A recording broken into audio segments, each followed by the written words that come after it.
All right, well, welcome to the Life FM studio, Reggie Dabbs. Welcome, Reggie. It's good to be with you today, man. Now, not only are you familiar with New Zealand, but you can't seem to stop coming back here. You know, once it got started, a brother got to like a good place, and this is a good place. Definitely. Now, how many times have you been to New Zealand? You've been here a few times. Yeah, Parachute. about 4 or 5 times now. But this is the first time I've come and done public schools, so it's really cool. And public schools is a big part of your ministry, of your Absolutely. sort of focus. It's probably the biggest focus that I do. I do about 1 to 2 million kids every year face to face. All right. So, Reggie, what is the main message that you're trying to get across to young people? Well, the message is that no matter what happened yesterday, you cannot change your past, but you can change your future. Yeah. Yesterday's gone. Today and the rest of your life, you could do something great. Yeah. This is quite an inspiring sort of message. Do you think it's something that young people aren't hearing a lot of these days? Well, it's not just if they're not hearing it, it's just that they can't hear it enough. Yeah. I mean, if it's wrapped up in different ways, different packages from different people coming from a different perspective, I don't think you can have a young person who says, everybody's telling me I can make it, and I'm sick of hearing that. You're not going to get that. Yeah. But, kids need as much motivation and encouragement and love as they can get. So it's a good thing. The young people, they don't believe in themselves. I mean, they just don't believe. And a lot of people go, well, I didn't believe myself when I was a kid. But if you think about it, there's still, back when I was a kid, there was still a family picture. Now there's not anymore. I mean, it's unbelievable that young people have to grow up alone. Mom and dad work now. Nobody's in the house. I grew up in foster care, and I still had more of a family than some young people have today. Yeah. So what we got to do is we got to do that the best thing that we can. So I'm looking at young people who say, in an assembly program, I go, I just wanted to tell you somebody loves you, somebody cares about you, and today it's me. And then I get kids going, no one's ever told me that. Yeah. No one's ever told me they love me. No one ever told me that I can make it. And it's kind of heart-wrenching, even though I came from what they call it a dysfunctional family, I still had people, coaches, teachers, who told me that I was something and I was worth something.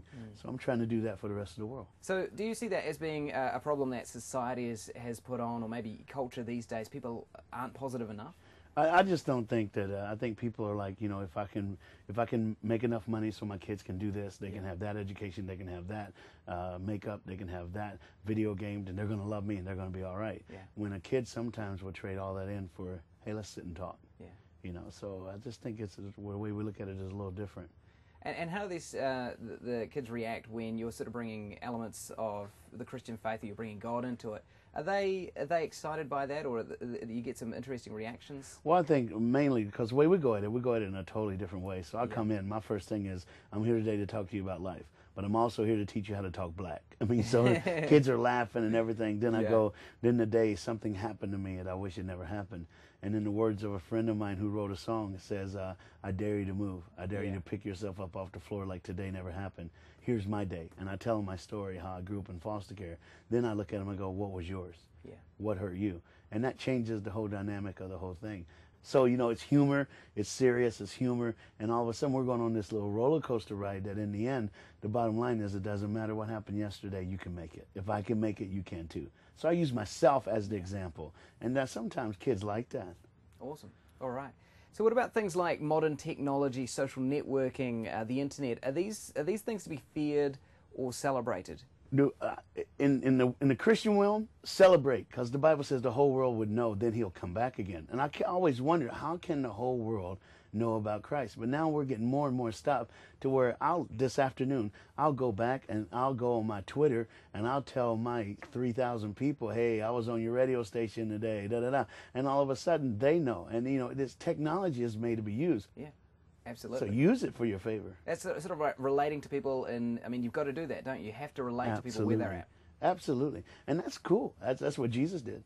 So, Reggie, obviously you've been around the planet, around the globe, and done a lot of traveling. You must have encountered a lot of young people with very inspiring stories. I was in a school. I was in London, and instead of me going to a school, they brought the kids to me, and it was like 6,000 kids in this theater. And one little girl, you can ask Reggie any question. Of course, the first boy was like, if you were a pigeon, had to take a poo, what would you poo on? And I'm like, I'd find the most expensive car in London and drop the mother load all over it, But then this little girl goes, Mr. Reggie, you ever wish you could disappear like me? You ever wish you were never born like me? You ever wish you could die like me? And to be able to let her know, yes, but I made it, and if I can make it, you can too. and give her a hug and have her just whisper in your ear, "You saved my life." You know, that's just priceless. The emails, the MySpace, the Facebooks, the Twitters that I get from kids, you know, "You saved my life, you saved my life." Only 5 weeks ago, I was in Perth, Australia, and in one of the schools I was going to, a young man committed suicide the day before I got there. So the rest of that week in schools, I was going, "Man, I'm sorry, kids. I was one day too late at the school this week." And I've had kids come up to me that week and go, "You might have been one day too late on Monday, but today's Thursday. You were right on time for me." So there's still hope. All we got to do is be able to open our mouth and do what the Bible says. The Bible says they'll know who you are by the blood of the Lamb and the word of your testimony. The blood of the Lamb is already taken care of. Jesus did that. But the word of your testimony is up to you and me. Awesome. Well, you've had a bit of an interesting story yourself in terms of your life. Tell us a little bit about that. What's great about Reggie Dabbs' story is somebody loved me, and that when I was a kid growing up at 8 years old, my parents came to school to meet my teachers, and I noticed that my friends' parents were young and my parents were old. I was taught, if you have a question, ask. So I asked them. I said, "Why y'all old?" And they told me that I was in foster care. They told me that my mom, slept with a man to get food for her kids, and that's how she got pregnant, and that's how I was born. So she gave me away because she just, didn't want me. But my foster care mom was my real mom's school teacher.